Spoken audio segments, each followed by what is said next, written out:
if you're a fan of the PC guys, rejoice, because you'll have 2 of, 4 or 5 riders, 6 maybe, actually out there this weekend.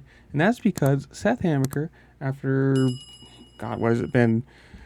Well, all motocross and most of supercross, is going to be racing. Apparently his wrist is feeling enough, or maybe the doctor said he is fine to race. But it's going to be exciting because there's another factory guy, another guy who should be on the podium or competing for podiums, out racing. I hope he does well. Obviously, it's been a long time since he's been racing, so the speed is probably going to be a little hit or miss, whatever, but we'll see. In the comments below, you tell me, how well do you think he's going to do? Are you excited for him to be back? Would you rather see Faulkner or McAdoo, or do you think Joe is just like the best and most consistent PC guy they got right now?